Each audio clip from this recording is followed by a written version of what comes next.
नमस्कार, आप देख रहे हैं इंडिया न्यूज का यूट्यूब चैनल। आपके साथ मैं हूं शुभ्रा सुमन।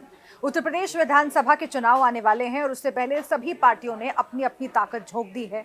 पूर्वांचल का इलाका विधानसभा चुनाव के मद्देनजर बहुत महत्वपूर्ण है, क्योंकि कहा जाता है कि जैसे केंद्र की सत्ता की कुर्सी का रास्ता उत्तर प्रदेश से होकर जाता है, वैसे ही उत्तर प्रदेश की सत्ता की कुर्सी का रास्ता पूर्वांचल से होकर जाता है। और इसीलिए पूर्वांचल में प्रधानमंत्री नरेंद्र मोदी की ताबड़तोड़ यात्राएं हो रही हैं। कुशीनगर का दौरा प्रधानमंत्री नरेंद्र मोदी ने किया है और कुशीनगर को कई महत्वपूर्ण सौगातें दी हैं।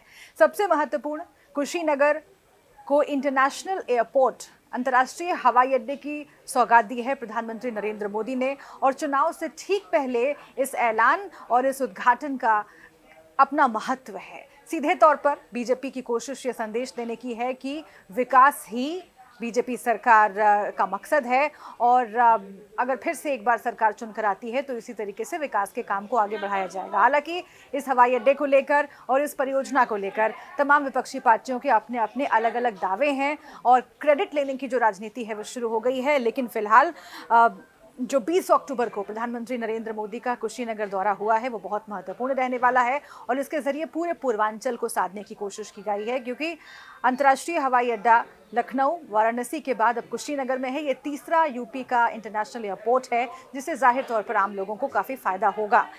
आखिर क्यों पूर्वांचल पर फोकस है प्रधानमंत्री का? क्योंकि 20 तारीख के बाद 25 अक्टूबर को काशी पहुंचने वाले हैं, सिद्धार्थनगर का भी दौरा प्रधानमंत्री मोदी करने वाले हैं। आखिर पूर्वांचल पर बीजेपी का फोकस क्यों है, तमाम दूसरी पार्टियों का फोकस क्यों है, इसे कुछ आंकड़ों के जरिए आप समझिए।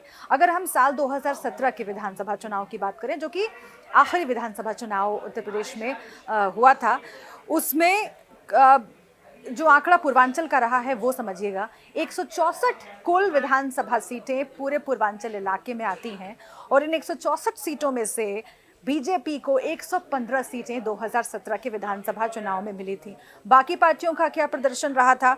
समाजवादी पार्टी को सिर्फ 17 सीटों से इस पूर्वांचल के इलाके में संतोष करना पड़ा था। बीएसपी के खाते में 14 सीटें आई थी, कांग्रेस पार्टी को सिर्फ 2 सीटें मिली थी और अन्य के खाते में 16 सीटें पूर्वांचल के इलाके में गई थी। 115 सीटें, अगर 403 में से 115 सीटें पूर्वांचल के इलाके से बीजेपी को मिल रही है तो आप सोचिए कि विधानसभा चुनाव में जीत में कितना बड़ा योगदान बीजेपी के लिए पूर्वांचल के इलाके ने दिया था। और इसी आंकड़े को फिर से एक बार दोहराने और इसे आगे ले जाने की कोशिश है प्रधानमंत्री नरेंद्र मोदी और सीएम योगी आदित्यनाथ की। कई ऐसे मुद्दे चल रहे हैं, महंगाई का मुद्दा है, किसान आंदोलन का मसला है, जिससे सरकार को ऐसा लग रहा है कि नुकसान उठाना पड़ सकता है। क्या उसकी भरपाई पूर्वांचल के रास्ते, पूर्वांचल प्लान के जरिए बीजेपी करने की कोशिश कर रही है? इसमें कितनी कामयाबी मिलेगी, ये देखने के लिए इंतजार करना होगा। नमस्कार।